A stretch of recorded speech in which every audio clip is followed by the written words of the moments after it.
Hi everyone, welcome to our YouTube channel. എല്ലാവരും സുഖമായിരിക്കുന്നു എന്ന് വിശ്വസിക്കുന്നു. അപ്പോൾ ഇന്നത്തെ വീഡിയോയിൽ ഒരു തട്ടിക്കൂട്ടൻ ഡോണറ്റ് ഉണ്ടാക്കിയ കഥയാണ്. കുറേ നേരമായിട്ട് എൻ്റെ പിറകെ നടന്നിട്ട് മമ്മി ഡോണറ്റ് വേണം എന്ന് പറഞ്ഞ് ഭയങ്കര ബഹളം. എനിക്കാണെങ്കിൽ ടൈമില്ല, എനിക്ക് വർക്ക് ഫ്രം ഹോമാണ് ചെയ്യുന്നത്. അപ്പോൾ ഡ്യൂട്ടിക്ക് പോകാൻ ടൈമുമായി. അപ്പം ഞാൻ നോക്കിയപ്പം ഇനിയിപ്പോൾ കടയിൽ പോയി പർച്ചേസ് ചെയ്യാനുള്ള ടൈമും ഇല്ല. സോ ഞാൻ നോക്കിയപ്പോൾ വീട്ടിൽ ബ്രെഡ് ഇരിപ്പുണ്ട്, ചോക്ലേറ്റിൻ്റെ മിഠായി ഇരിപ്പുണ്ട്, അതുപോലെ തന്നെ മിൽക്ക് ഇരിപ്പുണ്ട്. അപ്പോൾ ഞാൻ ഇതിനെ ഒന്നും നോക്കിയില്ല. ആദ്യം തന്നെ ഒരു 5-6 ബ്രെഡ് എടുത്ത് പാലിനകത്ത് നന്നായിട്ട് മുക്കി വെച്ചു. ബോയിൽ ചെയ്ത മിൽക്കാണ്, മുക്കി വെച്ചു.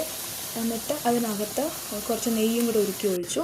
എന്നിട്ട് നന്നായിട്ട് ഉരുട്ടിയെടുത്ത് പരത്തി നടുക്കൊരു ഹോൾ ഇട്ട് കൊടുത്തു. അതിനുശേഷം എണ്ണയ്ക്കകത്ത് നന്നായിട്ട് ഫ്രൈ ചെയ്തെടുത്ത് മിഠായി നന്നായിട്ട് മെൽറ്റ് ചെയ്ത് ഡബിൾ ബോയിൽ ചെയ്ത് മെൽറ്റ് ചെയ്തെടുത്തു. ഫ്രൈ ആയി എടുത്ത് വെച്ചിരിക്കുന്ന ആ ഒരു ബ്രെഡിൻ്റെ കൂട്ടുണ്ടല്ലോ, അതിൻ്റെ പുറത്ത് നന്നായിട്ട് ഈ മെൽറ്റ് ചെയ്തിരിക്കുന്ന ചോക്ലേറ്റ് നന്നായിട്ട് തേച്ച് കൊടുത്തു.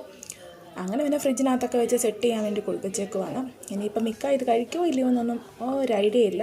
കുറച്ച് ഡീപ്പ് ഫ്രൈ ആയിപ്പോയി. അപ്പോൾ അത്രയേ ഉള്ളൂ. ഇഷ്ടമെങ്കിൽ ഷെയർ ചെയ്യുക, ലൈക്ക് ചെയ്യുക, സബ്സ്ക്രൈബ് ചെയ്യുക. Bye bye.